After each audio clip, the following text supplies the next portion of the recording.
마태복음 15장 21절에서 39절. 1991년 일본의 초강력 태풍이 불어 과수 농장의 낙가로 인한 피해가 상당했습니다. 일본 혼슈의 최북단에 위치한 아모리현은 우리나라 대구 영천의 사과가 유명하듯이 세계적으로 유명한 사과 생산지입니다. 그때 태풍이 시속 49km로 불어 당시 출하를 앞두고 있던 사과에 직격탄이 돼서 90% 정도가 땅에 떨어지는 막대한 피해를 입게 되었습니다. 남은 10% 정도의 사과도 긁히거나 상처가 나서 상품으로서의 가치를 지니고 있는 것은 극히 적었다고 합니다. 이 절망적인 상황 속에서 좌절하지 않고 한 농부가 그 위기를 기회로 삼는 발상을 했습니다. 이 강력한 태풍으로부터 끝까지 떨어지지 않은 사과를 합격 사과란 이름을 붙여서 정상 가격의 2, 3배 비싸게 내어놓았고, 이 사과는 시속 49km 강력 태풍에도 떨어지지 않고 살아남은 사과인데 그깟 시험에 떨어지겠냐 하는 재미있는 문구로 인해서 대학 시험을 앞둔 수험생에게 크게 인기를 끌어 합격 사과는 대박이 났다고 합니다. 학생들에게 늘 그림자처럼 따라다니는 것이 있습니다. 그것은 바로 시험이죠. 학생 옆에는 원하든 원치 않든 시험이 있습니다.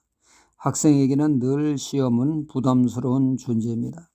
그럼에도 불구하고 시험이 존재함은 시험을 통해서 학생의 학업 성취도를 알 수 있기 때문에 그렇습니다. 시험을 통해서 그 학생의 실력을 알 수 있기 때문이죠. 하나님은 우리를 축복하시는 하나님이심과 동시에 시험하시는 하나님이심을 우리는 알아야 합니다. 사단은 우리를 파멸시키기 위해 시험을 하지만 하나님은 우리의 믿음을 테스트하기 위해서 시험하신다는 것입니다. 창세기 22장에 보면 그 유명한 아브라함의 시험이 나옵니다. 하나님은 아브라함의 믿음이 과연 믿음의 조상이 될 수 있는가 시험을 하셨습니다. 시험 문제의 난이도는 최상이었습니다. 웬만한 믿음 가지고는 통과할 수 없는 문제였죠. 믿음의 조상이 될 만한 실력을 갖추지 않고는 통과할 수 없는 실로 엄청난 문제였습니다.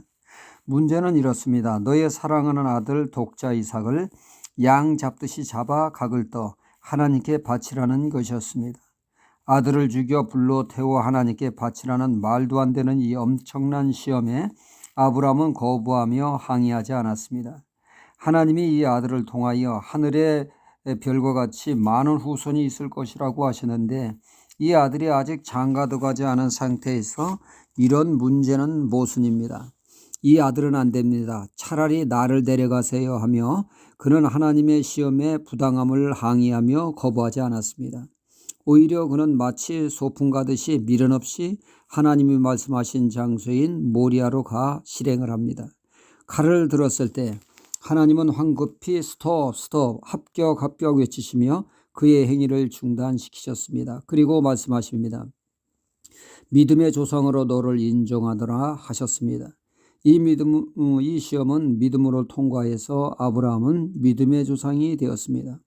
아브라함은 내가 아들을 죽여도 하나님은 다시 살리셔서라도 하나님이 하신 말씀을 신실하게 지키신다라고 하는 이 믿음이 합격에 이르게 된 것입니다. 시험을 통하여 그의 믿음은 더욱더 빛나게 되었습니다. 오늘 말씀은 예수님이 이방인인 가나안 여인을 시험하시는 말씀입니다. 이 여인에게는 딸이 있었는데 악한 영의 역사로 인한 심각한 질병으로 시달림당하고 있었습니다. 이 문제로부터 해결받기 위해 주님을 찾아온 여인은 간절히 주님께 불쌍히 여겨달라고 호소했죠. 하지만 사랑 많으신 주님이 그 여인에게 침묵하십니다. 평소에 주님 같지 않게 그 여인을 무시하며 냉대를 하십니다. 심지어 개치기까지 하시는 모욕적인 말씀을 하셨습니다. 빵 만들어 개들에게 주겠느냐? 하지만 이 여인은 물러서지 않습니다. 더 적극적으로 주님께 다가오며 말을 합니다. 저는 개입니다. 나에게 부스러기 은혜를 주십시오. 끝까지 포기하지 않고 믿음의 행진을 멈추지 않는 여인에게 주님은 선포하셨습니다. 28절에 내 믿음이 크도다 합격 믿음을 선포하셨습니다. 메가톤급 믿음, 최우수 믿음으로 인정함과 동시에 딸의 문제를 해결함 받는 영광을 누리게 되었습니다. 하나님은 축복하시기 전에 때로는 우리의 믿음을 시험하십니다. 아무리 열심히 기도해도 하나님이 침묵하시고 있는 것은 하나님이 우리의 믿음을 시험하시고 있다는 것을 알아야겠습니다. 응답이 없음에도 불구하고 포기하지 않고 인내를 가지고 그 시험에 패스함으로 믿음에 합격받기를 주님은 원하십니다. 중단 없는 믿음의 행진으로 합격 신앙이 되어 하나님의 영광을 누리는 신앙이 되어야겠습니다. 할렐루야.